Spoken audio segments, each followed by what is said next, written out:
اللهم صل على سيدنا ونبينا ومولانا محمد النبي الأمي وآله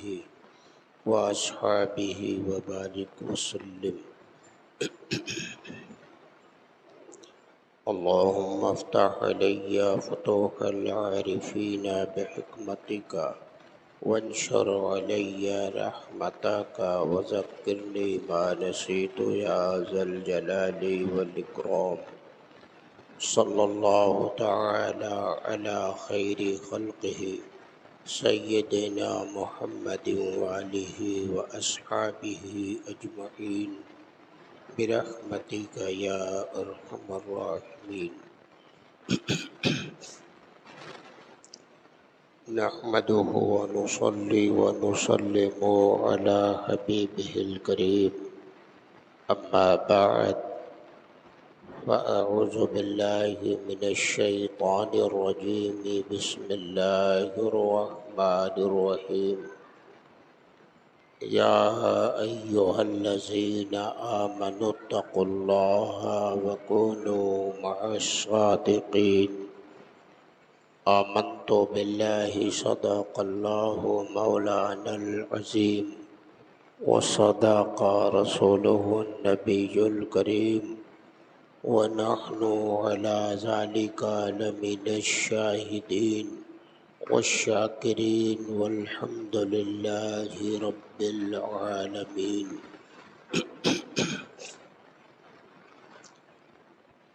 مقتدر باعظمت علماء اہل سنت و برادران ملت، السلام علیکم ورحمۃ اللہ وبرکاتہ. آئیے جی لگا کر سب سے پہلے ہم اور آپ نہایت ہی محبت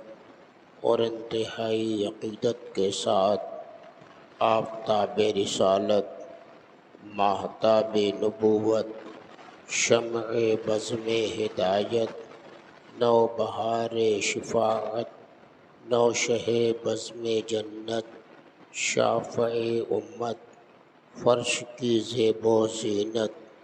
عرش کی شان و رفعت، حضور سید المرسلین طٰہٰ و یاسین، رحمت للعالمین، راحت العاشقین، محبوب رب العالمین، عرش اعظم کے مکین، امام النبیین،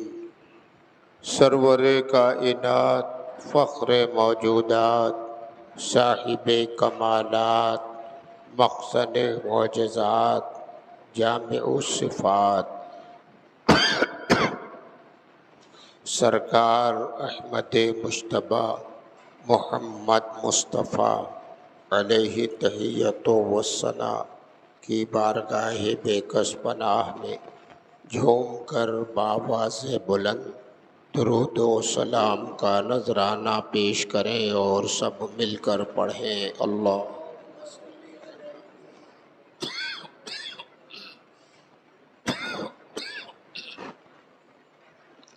صلی علی سیدنا و نبینا و مولانا محمد النبی الامی وآلہ و اصحابہ وبارک وسلم. حضرات گرامی، گزشتہ کئی جمعوں سے اللہ کے محبوب اور اس کے برگزیدہ بندے اولیاء اکرام کی شان و عظمت، ان کی فضیلت،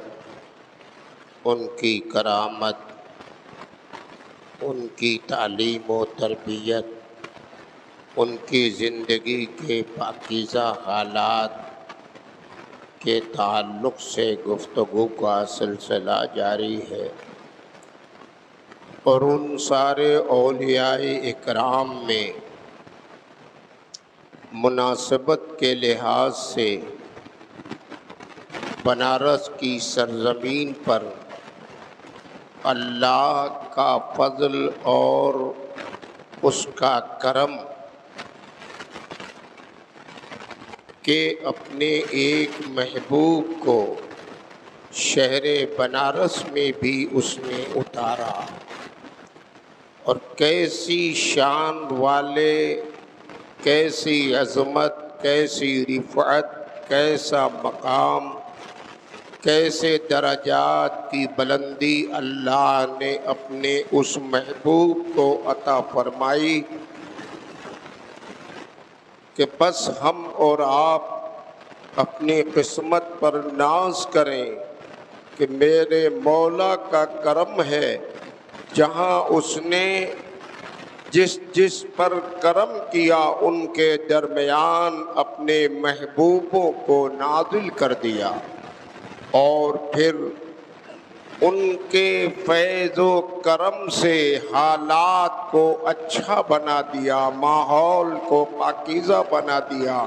ان سے عقیدت رکھنے والے، محبت رکھنے والے،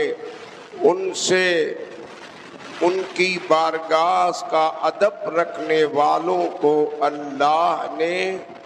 عزت، وقار، بلندی عطا فرمائی، دنیا بھی سنوار دیا، آخرت میں انہیں بھلائی عطا فرما دی۔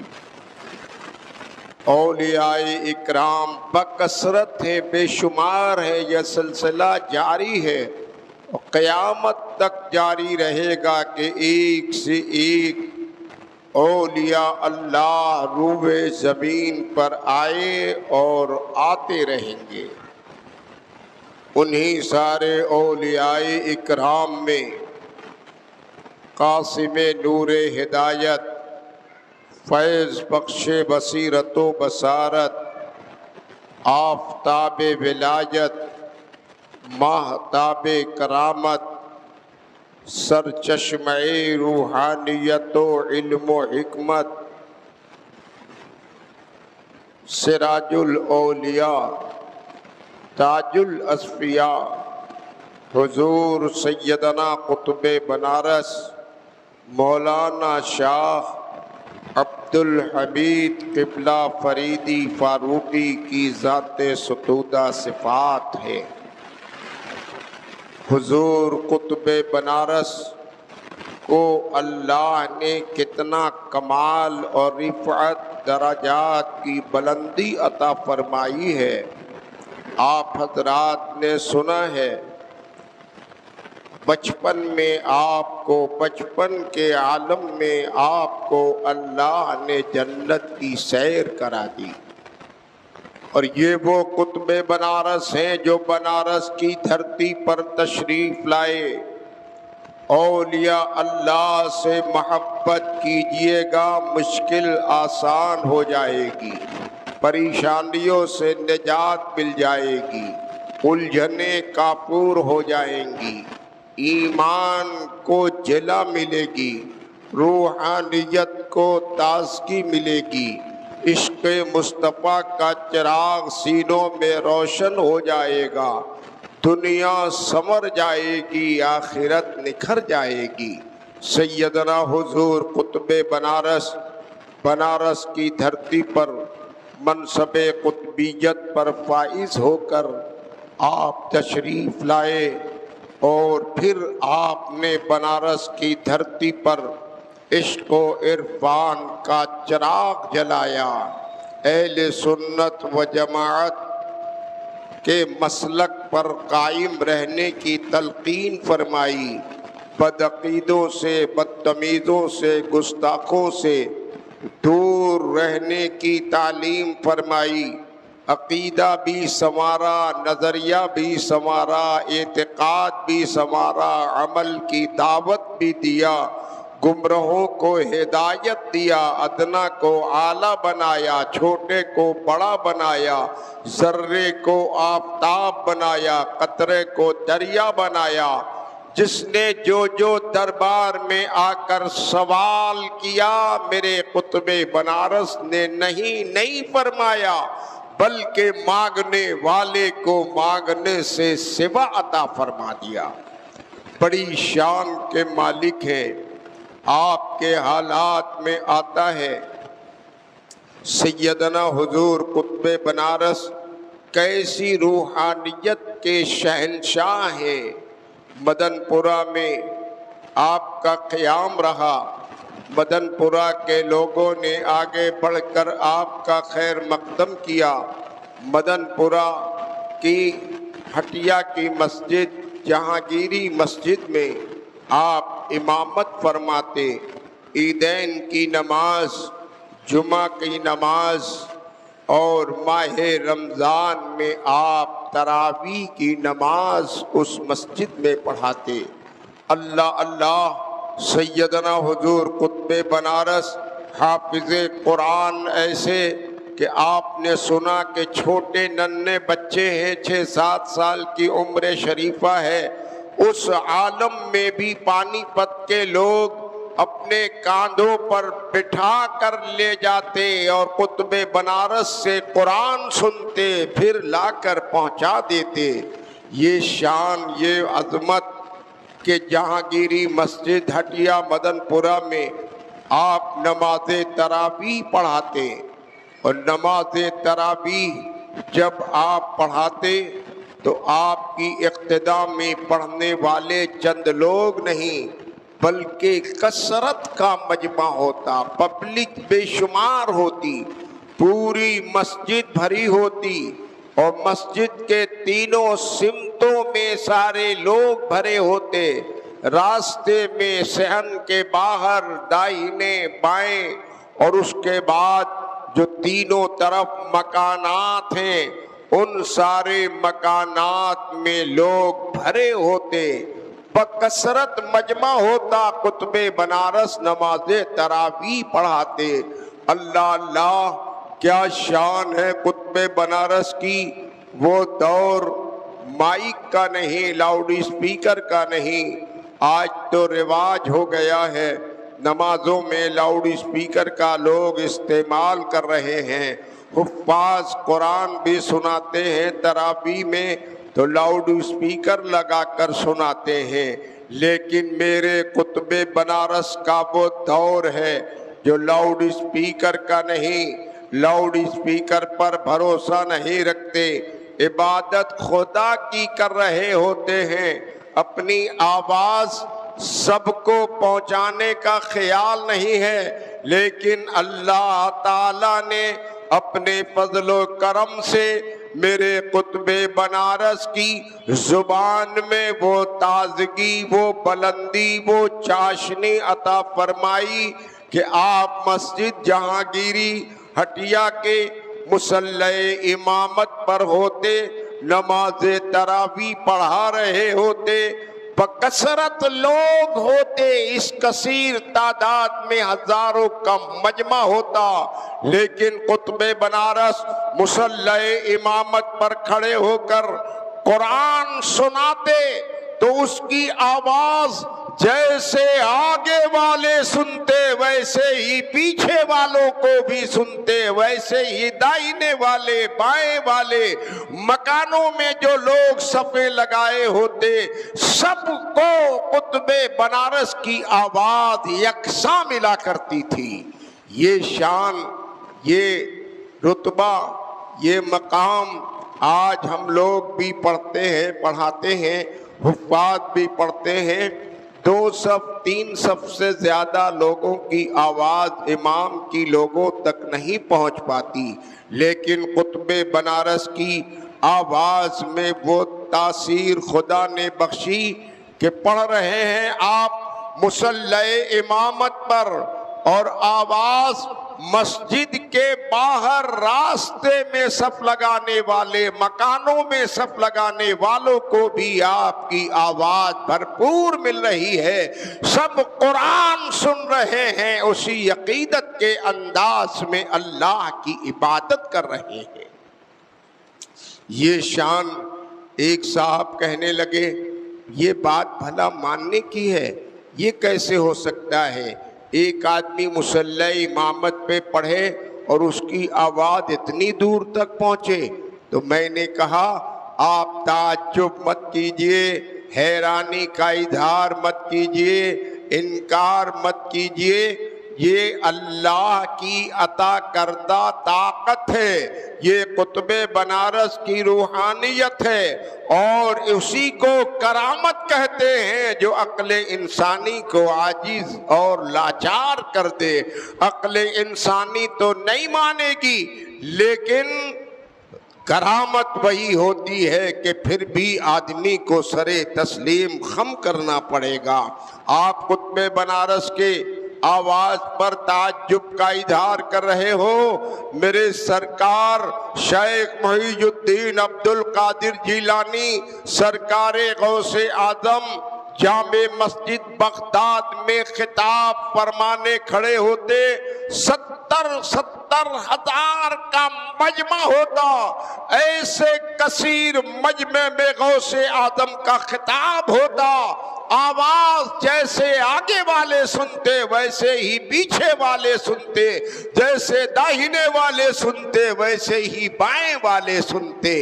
70,000 کے مجمع میں غوث اعظم کی آواز پہنچ سکتی ہے تو ہزاروں کے مجمع میں انہی کی بارگاہ کے فیض یافتہ اللہ کے ولی بنارس کے قطب کی آواز کیوں نہیں پہنچ سکتی ہے؟ ارے اللہ تعالیٰ نے جب آواز پہنچانا چاہا ہے تو حضرت ابراہیم خلیل اللہ کو پروردگار عالم نے حکم فرمایا، جب خانہ کعبہ کی تعمیر ہو گئی تو رب نے ارشاد فرمایا، اے ابراہیم میرے بندوں میں اعلان کر دو کہ لوگ حج بیت اللہ کے لیے آئیں اور خانہ کعبہ کا طواف کریں۔ جناب ابراہیم علیہ السلام نے بارگاہ الہی میں عرض کیا، مولا میں اعلان کروں گا تو یہ آواز کہاں تک پہنچے گی؟ جو قرب و جوار میں لوگ ہوں گے، جو ہمارے ماننے والے ہوں گے، انہی تک تو آواز پہنچے گی۔ تو رب نے ارشاد فرمایا، ابراہیم اعلان تم کرو، اعلان کرنا تمہارا کام ہے، بندوں کے کانوں تک پہنچانے کا کام میرا ہے۔ جناب ابراہیم علیہ السلام نے جبل ابو قبیس کی چوٹی پر کھڑے ہو کر حج کا اعلان فرمایا، بندوں کو دعوت دیا، تو اللہ نے ابراہیم کی آواز میں وہ کمال، وہ خوبی، وہ اثر پیدا فرمایا کہ پوری دنیا میں رہنے والے بندگان خدا نے سنا، اور انہوں نے ہی نہیں، جو لوگ اپنے ماں کے پیٹ میں تھے انہوں نے بھی سنا، جو اپنے باپ کی پشت میں تھے انہوں نے بھی سنا، قیامت تک آنے والے بندگان خدا نے جناب ابراہیم کی آواز کو سن لیا، اور سب نے سنا، اور اسی اعلان اور اسی دعوت کے جواب میں اللہ نے یہ کلمات حاجیوں کو بتا دیے۔ آج دنیا کے کونے کونے سے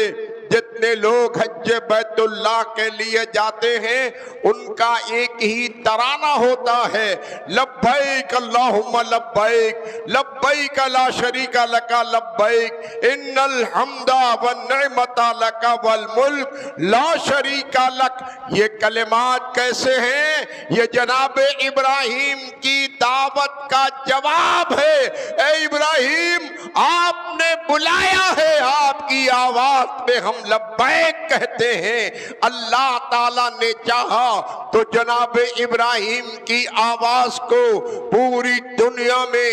رہنے والے، آنے والے، قیامت تک پیدا ہونے والے سارے بندوں کے کانوں تک پہنچا دیا۔ تو قطب بنارس کی یہ آواز ہزاروں تک اگر پہنچ رہی ہے تو اللہ کی قدرت سے بعید نہیں ہے، انکار نہیں کیا جا سکتا۔ سیدنا قطب بنارس بڑی شان کے مالک تھے۔ آپ نماز تراویح پڑھاتے، آج تو رواج بن گیا ہے 10 پارے، 8 پارے، 15 پارے پڑھ دیے جاتے ہیں،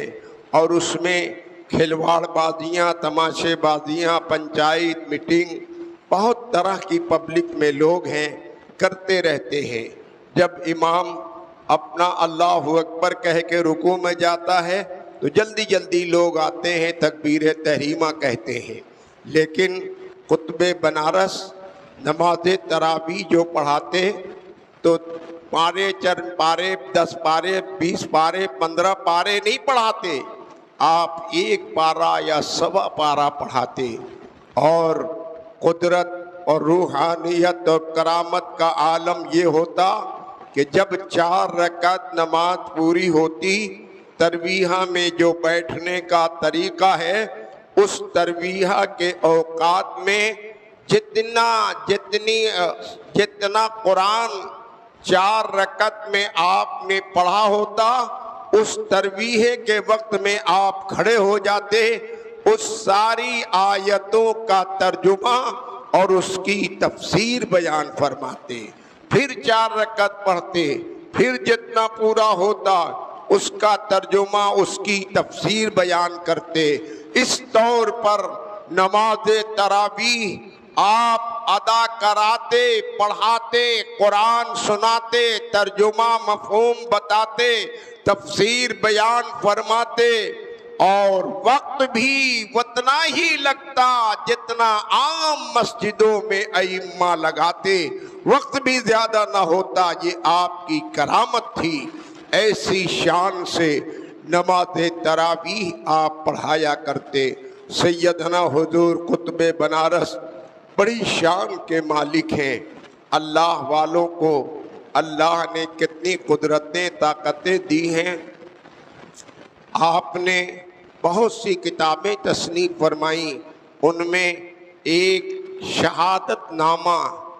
جو شہدائے کربلا کے حالات اور داستان کربلا پہ مشتمل ہے، حضور سیدنا قطب بنارس نے شہادت نامہ بھی ترتیب دیا، اور شہادت نامہ جو آپ نے لکھا تو اس میں بھی کمال قدرت، کمال روحانیت، حالات ایسے ہوتے کہ دوپہر کے وقت نماز ظہر کے بعد، کھانا کھان کے نماز سے فارغ ہونے کے بعد جو قیلولہ کا وقت ہوتا ہے، اس وقت میں قیلولہ کے نام پہ حجرہ بند ہو جاتا، دروازہ بند ہو جاتا، اور آپ بظاہر تو قیلولہ فرماتے، لیکن اندر سے کچھ آواز باہر کو آتی جس سے یہ لگتا کہ قیلولہ نہیں فرما رہے ہیں، بلکہ وہ کسی سے گفتگو کر رہے ہیں، کسی سے باتیں کر رہے ہیں۔ آپ کی شریک حیات اماں جانی، وہ بھی اپنے وقت کی عالمہ، زاہدہ، عابدہ، متقیہ، بڑی ولایت کی شان رکھنے والی عظیم جلیل القدر خاتون تھیں۔ اماں جانی باہر رہتی اور اندر حجرے سے آواز آتی تو اماں جانی کو خیال ہو گیا، اور ایک روز مولانا عبدالحمید قطب بنارس سے آپ نے سوال کر دیا کہ یہ بات سمجھ میں نہیں آتی، آپ قیلولہ کے نام پہ حجرہ بند کر لیتے ہیں، آرام کرتے ہیں، لیکن اندر سے آواز آتی ہے، بات چیت کی آواز آتی ہے، یہ قیلولہ میں بات چیت کی آواز کیسی؟ تو مولانا عبدالحمید قطب بنارس نے اماں جانی کو جواب دیا، میں اس قیلولے کے وقت میں آرام نہیں کرتا، اس وقت میں آج کل شہادت نامے کی ترتیب دے رہا ہوں اور شہادت نامے کی تحریر کر رہا ہوں، شہادت کے واقعات کو مرتب کر رہا ہوں، اور اس کام میں لگا رہتا ہوں، اور جہاں شک و شبہ پڑ جاتا ہے، کچھ تردد ہوتا ہے، داستان میں اختلاف نظر آتا ہے، تو ایسے وقت میں حضرت خضر علیہ السلام سے مدد طلب کرتا ہوں، وہ تشریف لاتے ہیں اور جو وہ بتاتے ہیں میں ان کے بتائے کے مطابق لکھ دیا کرتا ہوں۔ سبحان اللہ، یہ وہ شہادت نامہ ہے جو کتابوں کے حوالے سے نہیں بلکہ بزرگوں کے بیان کے مطابق نقل ہوا ہے۔ انہی دنوں میں آپ کے قریب کے کچھ ہوتے ہیں بے تکلف لوگ، مریدین میں بہت سے بے تکلف ہو جاتے ہیں، لوگ محبت و عقیدہ زیادہ رکھتے ہیں، تو آپ کے مریدین میں کچھ مدن پورہ کے لوگ ایسے تھے، بڑے بے تکلف تھے، تو ان لوگوں نے دیکھا آپ کا کمال، آپ کا رتبہ، آپ کی شان و عظمت، تو ایک مرتبہ چند لوگوں نے کہا کہ حضور ہمیں امام حسین کی زیارت کرا دیجئے، امام حسین کی زیارت کرا دیجئے۔ امام حسین کی زیارت آپ نے سنا، تبسم فرمایا، خاموش رہے، اور کچھ دنوں کے بعد انہی شہادت نامہ لکھنے کے ایام میں آپ نے ایک دن ان دو لوگوں کو بلایا، اور بلا کر آپ نے انہیں ایک رکہ دیا، اور رکہ دے کر آپ نے فرمایا تم دونوں چلے جاؤ بادشاہ باغ پترکنڈا سے تھوڑی دور پر، آج بھی وہ علاقہ مشہور ہے،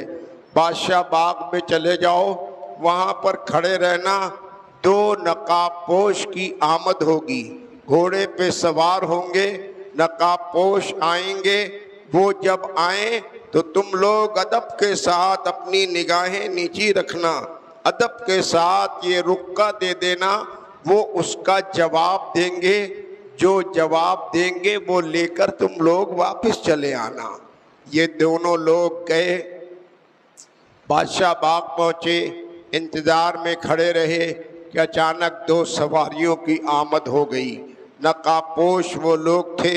کہ ان لوگوں کو چین نہیں پڑی، بے چین ہو گئے، اور نگاہ اٹھا کر آنے والوں کو دیکھنے لگے، بس بے ہوشی کا عالم طاری ہو گیا، بے ہوش ہو کر وہیں گر پڑے۔ رکہ تھمایا اور کیسے ملا انہیں ہوش نہیں، دوپہر سے شام ہو گئی، قطب بنارس انتظار کرتے کرتے تھک گئے۔ کچھ دوسرے مریدین آئے تو آپ نے بھیجا، جاؤ دیکھو فلاں کو میں نے بادشاہ باغ میں بھیجا تھا، بہت دیر ہو گئی، شام ہو گئی، اب تک وہ لوگ لوٹ کر نہیں آئے، کیا ماجرا ہے؟ جب یہ لوگ پہنچے تو دیکھا کہ وہاں یہ دونوں لوگ بے ہوشی کے عالم میں پڑے ہوئے ہیں، ہاتھ میں ان کے ایک رکہ ہے اور بے ہوش ہیں۔ ان لوگوں نے پانی وغیرہ چھڑکا، کوشش کیا ہوش میں آئے، جب وہ لوگ ہوش میں آئے تو لے کر واپس آئے تو سرکار قطب بنارس کے سامنے جب وہ لوگ آئے تو سیدنا قطب بنارس نے تبسم فرمایا اور آپ نے ارشاد فرمایا، بڑا شوق تھا امام حسن و حسین کی زیارت کا، اور جب موقع آ گیا تو بے ہوشی میں گزار دیا۔ میں نے منع کیا تھا کہ نگاہیں نیچی رکھنا، تم نے جسارت کیا، اس لیے تاب نہ لا سکے، بے ہوشی میں وقت گزر گیا۔ یہ قطب بنارس کی شان ہے۔ حسنین کریمین کا بھی دیدار کرایا۔ ابھی حالات اور واقعات باقی ہیں، وقت اجازت نہیں دے رہا، پھر انشاءاللہ آئندہ آپ سنیں گے۔ وآخر دعوانا ان الحمدللہ رب العالمین۔ السلام۔